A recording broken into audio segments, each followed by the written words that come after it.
All right, we're going to go over the kits for the Alpha Flight team, which is Wolverine, Sunfire. So there's going to be reworks, Guardian, Sasquatch, North Star, and then we're going to briefly talk about X-23. And the number one question I'm sure I'm going to get, is this team skippable? Is this team good? And boy, I am conflicted on both of those questions. We're going to go through it and talk about it. Specifically, we're going to talk about raids because this team appears to be a raid team and a war defensive team. Let's get into Wolverine first. Wolverine is getting some stat increases, increased health base by 41%, damage 22, armor 15, focus, resist by 43. Some small changes to the kit, but they seem pretty good. On the basic, it now says gain speed up, and that happens always. In raids and on war defense, apply disrupted to the primary target. And I'm going to show this right here. This is going to be the ISO 8 counterattack assist, which this information is never found in-game. It's not on the website. It's going to be in this video, and it'll probably be in one blog post. But attack target for piercing, apply 2 bleed, gain speed up. In raids and on war defense, apply disrupted to primary target. So I think in the past, traditionally, Wolverine has been Raider. Maybe somebody will make a case for Striker. I didn't test it, so I'm not sure. Slice and Dice, no changes. Primal Berserker, I actually think this is a pretty cool change. They add Sasquatch here, which is going to be the Alpha Flight team, but this is the more important part. On kill, repeat this attack and target the most injured enemies. So that could be like a board wipe, right? Or kill off all the weak ones. I like this a lot. Kind of reminds me a little bit about X-23, which we're going to talk about in a moment. That's largely all the same. Healing factor. What they changed on this is now there's a much better revive chance. 25% chance to revive with 50% of the character's max health. Fine. Now, this is interesting. And like I said, this team is a raid and war defense team. And we're going to talk about it, but let's just read this part. In raids and on war defense, while this character has death proof and does not have exhausted, this character and all Alpha Flight allies gain 200% resistance. On enemy death, prolong the duration of all negative effects except trauma, stun, and ability block, and all enemies by +1 up to a maximum of 3. And this is going to be a reoccurring theme throughout the rest of the kits. On enemy death, this basically makes characters like Mysterio or Hela or Undying in general, or maybe even Doom, not good against this team. This character has 3 or more Alpha Flight allies. Enemy characters cannot gain stealth. Now, what is the deal here? In general, war defensive teams by the community have been perceived to be shelvable or skippable. So I see what you're doing here, Scopely. So they're coming out with something called Spotlight Raids, and we don't have a lot of information, but about a month ago, there was a blog post that outlined the Spotlight Raids, and I'm just going to read what we know. Fill up your web shooters and raise the Canadian flag because we've got a big new raid opening soon. Your Spider-Verse saviors, the Spider Society, and the upcoming Alpha Flight team are teaming up to deliver a much desired ability materials, introducing Spotlight Raids featuring Alpha Flight and Spider Society, the newest addition to our raid lineup under the equally new Spotlight Raids banner. So these raids are going to be hard, and they're going to be replacing the Greek and Ultimus raid type. And we don't have a lot of details. So I'm expecting to get more information soon, but let's finish this because then we can have some context on whether or not I think that this team is going to be skippable or not. And I'm going to give you a spoiler. I think that this new Spotlight Raid system is specifically manufactured to make teams not skippable or not skippable easily without some setbacks. I think this is by design, and I think this is going to change all the time, but we don't really know.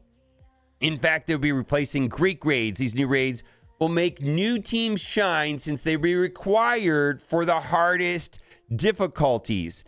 New team shine. Does this mean it's going to rotate more frequently?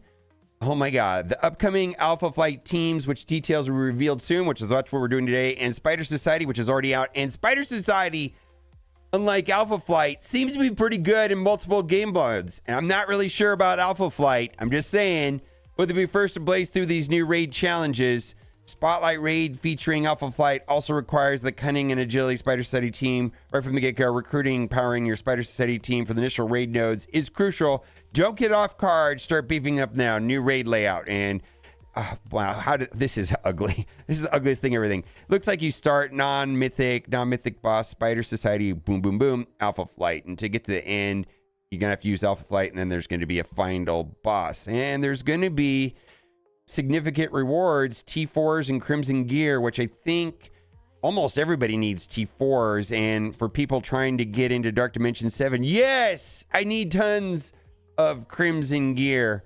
And so we're going to keep going and talk about the rest of it. Now, the first question that came in my mind when I heard Wolverine was going to this team is, what is going to happen with Weapon X? Because Weapon X is a war offense team. I still use Weapon X.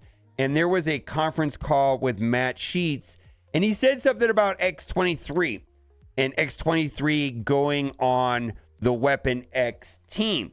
I do not know what that means. I don't have any information about how X-23 is going to work on that team. Hopefully we'll get more details on that.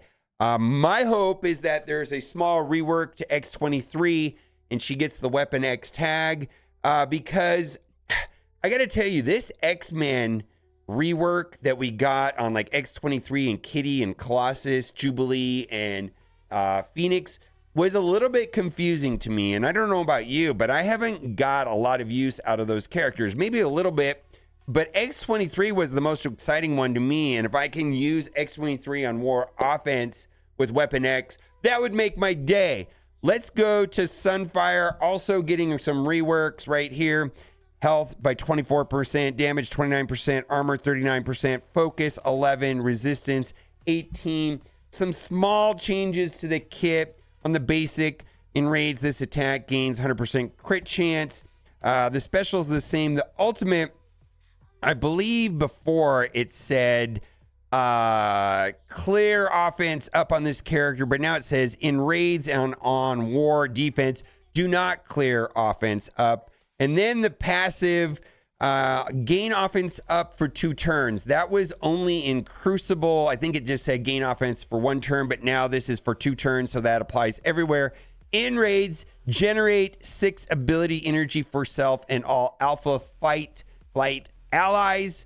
So this is going to be the battery in raids. And something just occurred to me right now. I don't know how much longer in Crucible we're going to have raid bonuses, or if they're going to continue doing that. I know we've had that for a couple seasons, but maybe this team will have more use in that situation inside of Cosmic Crucible if there's going to be raid bonuses, but I'm not sure otherwise. We'll have to see. And I don't think that this is going to work on incursions. At least I can't see any way of working incursion. Maybe in some lower raids, but we'll have to see. At the end of this character's turn, gain 1 offense up of maximum 5. That's fine. This is all the same. This is all the same. Now, here's the thing that's different. In raids and on war defense, on enemy death, again, this is going to be a recurring theme on the rest of the kits. On enemy death, and that is going to really like neuter, Hela and Undying and like Mysterio even, and so on, Doom and others, right? Any character that is flimsy or has summons is not going to do well against this team. While this character has offense up and does not have exhausted, this character and all Alpha Flight allies gain drain, and this is going to be the primary form of sustain on the team right here. While this character has counter, gain an additional 10% damage. While this character has speed up, gain an additional 10% speed. And I just want to show this right here, the ISO attack for Sunfire's right here. Attack primary target for piercing, apply 1 bleed per offense up on this character up to a maximum. I believe it's a maximum of 3 on the attack right here. See, a maximum of 3, but the ISO is a maximum of 1. So a lot of people a lot of people do Striker for that reason. All right, we're going to go and talk about Guardian. And I'm going to start with the passive first. On spawn, bury yourself and all allies for 20% of this character's max health. Apply offense up for 2 turns, 1 advantage to self and all allies. Nice. On turn, apply assist now to 1 random Alpha Flight ally. On enemy death, apply defense down to all enemies. This is going to be a reoccurring thing. Gain 50% max health. Alpha Flight allies gain 50% max health. In raids, gain additional 50% max health to self and all Alpha Flight allies. Gain 50% damage. Alpha Flight allies gain 50% damage. And then here, I do like this in raids and war defense. I do like it. In raids and on war defense, if this character is not exhausted, on enemy death, bury yourself and all Alpha Flight allies for 5% of this character's max health. While this character has regeneration, this character and all Alpha Flight allies gain 50% armor. Let's go to the ultimate. Flip immunity on the primary target, then apply stun. Actually, I use that. That's pretty cool. Attack primary adjacent targets for damage and piercing. Bonus attack primary adjacent targets for piercing. Flip taunt on each target. Apply defense down for 2 turns on each target. Gain extra focus for this attack, and this attack's unavoidable. So this is a primary and adjacent targets, and so maybe Striker will be the best choice. Apply offense up to self and all allies. Attack primary target and adjacent targets for damage. Apply defense down for 2 turns and slow for 2 turns. Cannot miss and cannot be blocked. And then right here, gain regeneration. Primary target for damage. Apply 1 defense down up to a 3. Chain 1 adjacent target and apply defense down up to a maximum of 3. The ISO attack is right here. Gain regeneration, primary target damage, and apply 1 defense down up to a maximum of 3. So I don't know, you might do Raider, you might do Striker, I'm not really sure. I think I tested it with a Striker. Now there's gonna be a lot of questions about the uniques, and it looks like Guardian is gonna be Gravitonium, and then Sasquatch here is gonna be Gamma Radiation, and then North Star is gonna be Luminium. I'm never gonna say those things right. All right, let's go up here and look at the next character.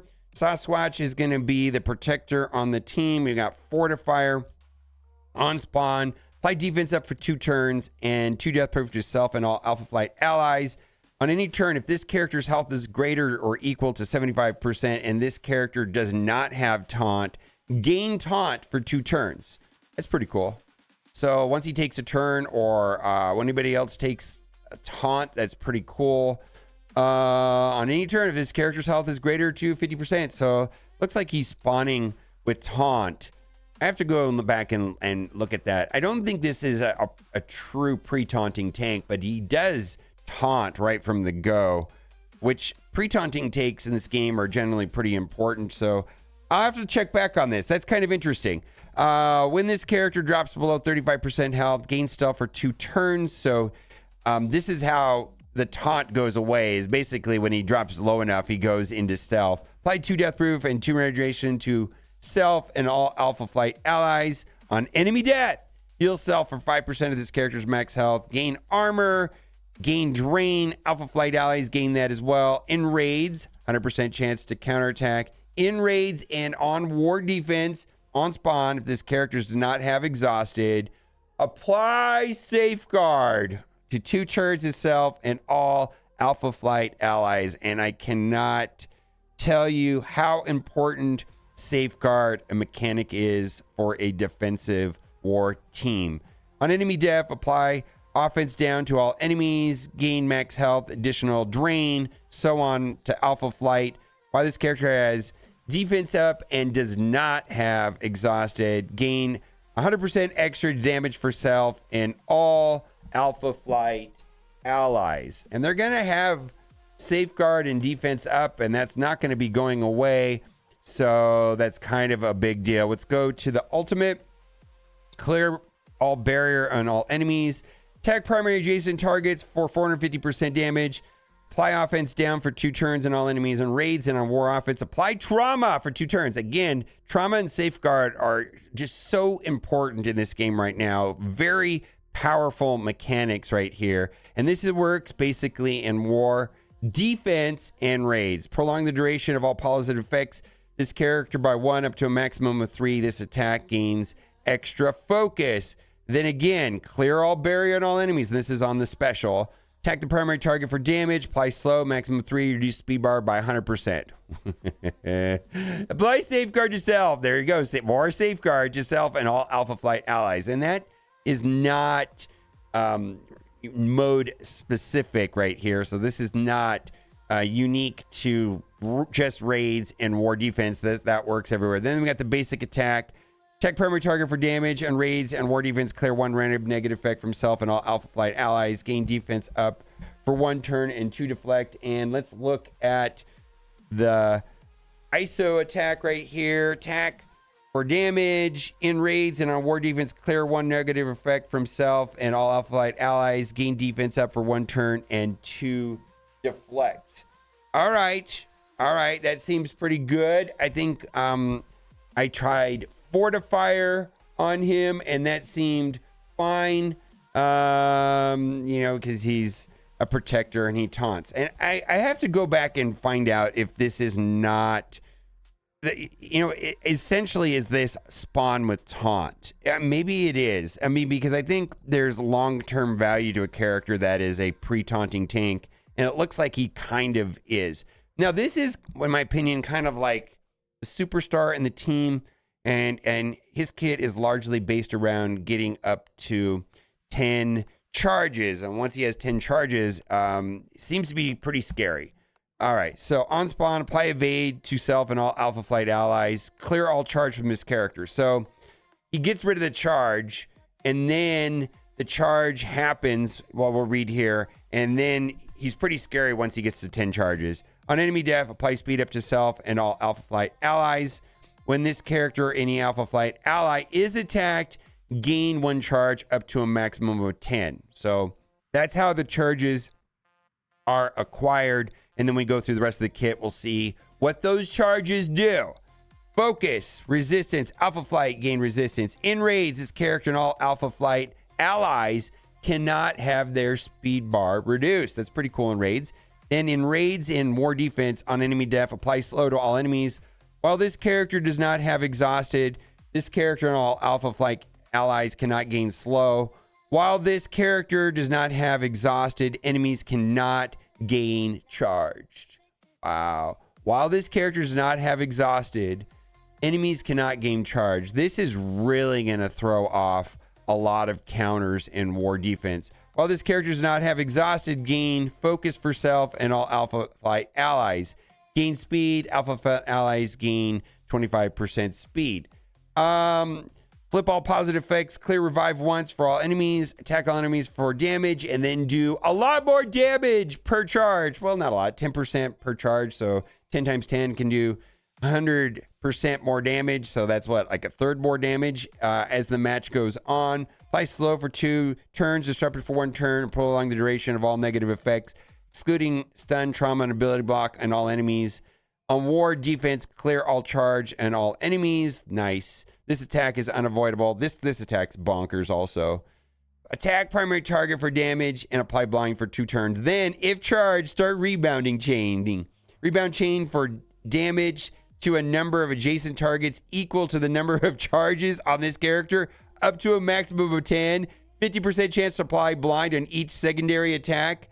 Wow. In raids, apply blind up to a maximum of 3 on each secondary attack instead. So this gets very powerful if he's charged, right? Based on the number of charges. So once he gets up to 10 charges, he's going to be at full force. Counterattack, brace this chain. Attack is unavoidable, cannot be blocked. And then the basic does a lot more damage when charged. And if this character has 1 or more charge, apply offense down to the primary target. If it is at 10, which is the max, apply trauma to the primary target.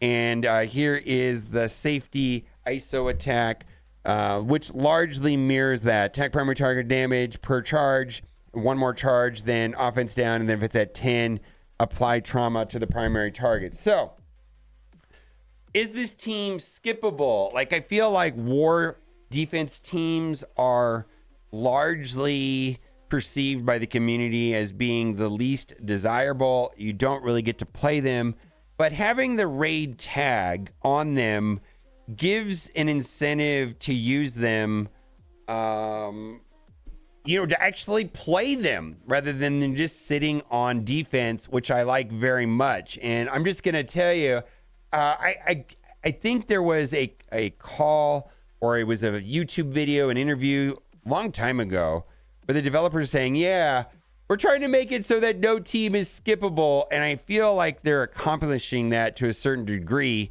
by making this a war defense team and a raid team. And even though I don't think they're going to get used inside of the Cursion, this Spotlight raids might be a new system for their benefit so that it makes it hard to skip teams. Just my guess. We're going to find out more during the week, but I suspect that what the developer said, and I think that was almost 2 years ago, that they're trying to make it so that no character was optimally skippable. I guess in theory, every character is skippable if you want to, but how painful and how incentivized has the game made it for you to not want to skip the character? And I feel like that's the situation here. I generally don't skip characters, so I was planning on getting this team. Anyways, let me know what you think. What do you think, if my interpretation on this is correct or not? Bye for now.